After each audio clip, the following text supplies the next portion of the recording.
Todo mundo sabe, né? A toxina botulínica, ela pode ser usada, ela é muito usada para rugas, né? Como essas aqui, que já estão aqui, ó, Fê, aparecendo. Imagina, Mimi, não tem nada aí. Mas olha, tem muitas outras utilidades, viu?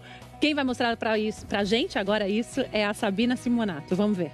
Você sabia que a toxina botulínica já foi usada na guerra? Ela foi desenvolvida inicialmente como uma arma biológica, porém, depois da Segunda Guerra, com a proibição do uso de armas biológicas, ela passou a ser desenvolvida como medicamento. E foi no tratamento do estrabismo que a toxina foi usada pela primeira vez na medicina. Isso nos anos 80. Deu certo. E os médicos resolveram testá-la em pacientes com tiques. Aqueles espasmos na região dos olhos, sabe? Que a pessoa pisca sem parar. Funcionou também. Assim como nos casos de distonia cervical. Nós injetamos na musculatura que está hiperativa, que é a responsável pelo movimento, e a pessoa para de fazer a movimentação involuntária. Um efeito da toxina também faz sucesso na estética. Por paralisar e relaxar o músculo, ela é muito usada nos tratamentos de ruga e marcas de expressão. Bom, e se a musculatura fica relaxada, que tal usar em quem tem problemas na bexiga? Sabe aquela vontade incontrolável de fazer xixi?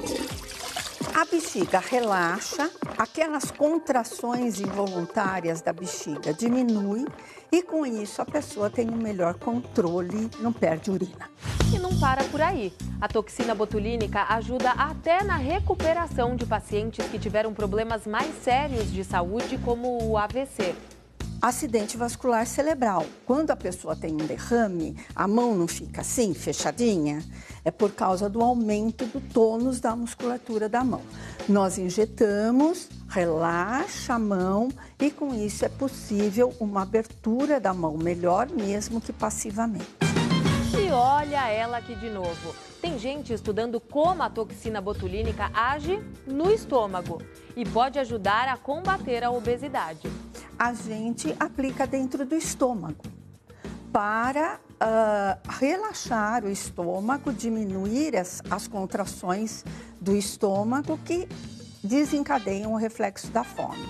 Com isso, a pessoa tem uma sensação de saciedade maior e é um adjuvante nos tratamentos de obesidade. Tanta coisa pode ser usada a toxina botulínica, né, que a gente nem imagina, né, doutora Yara? E para corrigir o estrabismo também. Não são todos os casos, mas dá para corrigir. Correto. Diferente dos outros tipos de aplicação da toxina botulínica, então que se baseiam principalmente em aplicações repetidas por conta do efeito transitório da medicação, nos olhos isso é um pouco diferente. Como é que funciona assim o nosso olho para ele poder se mexer, doutora? Então, para o movimento horizontal do olho, os músculos funcionam da seguinte forma. Aqui a gente está representando os feixes, né? Esse é um músculo que faz com que o olho rode para a direita quando ele contrai e o músculo oposto relaxa. Por outro lado, quando o olho se move para esse lado, esse é o músculo que contrai e esse músculo relaxa. Então, o que faz a aplicação da toxina botulínica ser diferente, no caso do estrabismo, é esse funcionamento dos músculos em pares. Por quê? Quando a toxina botulínica ela é aplicada, vamos supor que o olho esteja desviado, então, para dentro, como nesse caso aqui. O que acontece é que a toxina botulínica, ela vai ser aplicada, então, nesse músculo. Bem, né? Aqui, tá. E isso vai fazer com que haja uma paralisia desse músculo, porém, o seu par, que é esse músculo aqui, vai contrair normalmente. E isso vai fazer, então, com que haja, esse músculo vai estar paralisado, né? Frouxo. E esse músculo vai fazer, então, com que o olho rode nessa direção.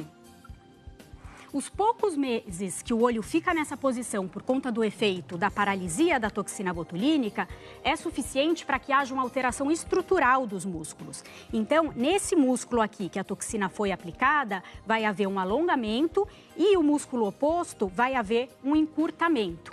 Esse efeito pode ser permanente. Então, apesar da toxina botulínica fazer uma paralisia com efeito temporário, essa alteração estrutural, essa sim pode ter um efeito permanente. Então não precisa, como é usado para ruga, que precisa sempre reaplicar, Para o olho, uma vez já basta?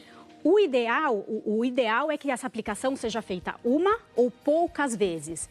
Em geral, metade dos casos são corrigidos com uma aplicação e a outra metade até 3 aplicações. Mas não, a ideia não é ficar repetindo como nos outros tratamentos.